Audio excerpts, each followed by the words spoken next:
The Office of Personnel Management sent out a new email over the weekend that once again asked federal workers to send 5 bullet points on what they did last week. Replies to the email are reportedly due before midnight tonight. I want to bring in CBS News White House reporter Aaron Navarro to talk more about this. So, Aaron, what are you hearing from the agencies on how their employees are met and expected to respond? I know that Pete Hegseth, the defense secretary, did an about-face after originally the reporting was that you did not have to submit those that update, that email to the DOJ team. Now he's saying you have to.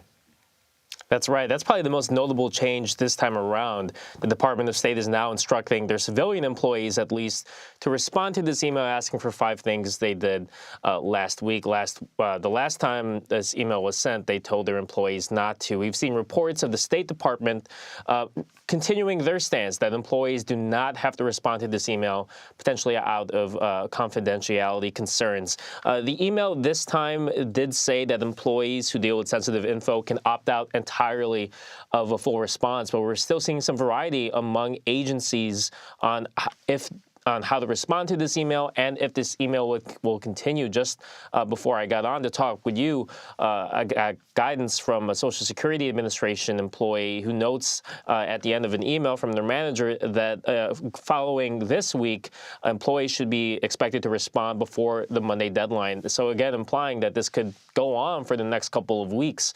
I just want to, zoom out and also note that this comes as the guidance from the Office of Personnel Management, kind of the HR wing of the federal government, is to have federal agencies submit reorganization plans, plans for big reductions in force by March 13. So it's still not yet known what is exactly going to happen with these emails, but if you pair that with potential big cuts coming down the pipeline, it's really notable.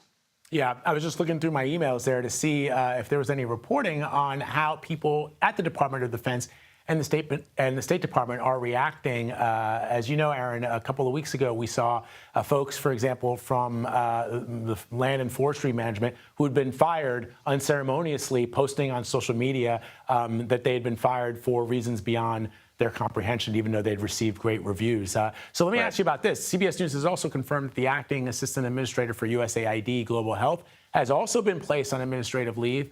What's behind that? Yeah, Nicholas Enrich, the acting assistant administrator for Global Health, was put on leave after just days after issuing a memo that was critical of the Trump administration, of Secretary of State Rubio, for their waiver process. Rubio had talked a lot about how there will be exemptions for life-saving care, humanitarian assistance. In a pretty detailed memo laying out the timeline of his own experience, Enrich wrote about how that wasn't actually followed through. Funds were not able to be drawn, and he really blames a lot of the turmoil and the effort from the Trump administration and DOJ to essentially gut USAID. He pointed to the refusal to pay for assistance and services rendered, said that DOJ shut down their payment system.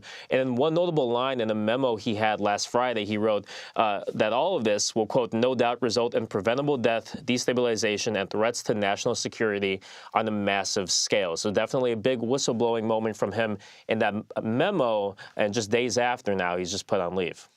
All right, Aaron Navarro reporting for us from Washington. Thank you, Aaron. Take care. As we mentioned earlier, President Trump will address a joint session of Congress tomorrow at 9 p.m. Eastern. CBS News 24/7 will have all-day coverage starting at 7 a.m. Eastern, leading up to a primetime special hosted by John Dickerson, Maurice Dubois, and Margaret Brennan. You can watch all of that on CBS and Paramount+.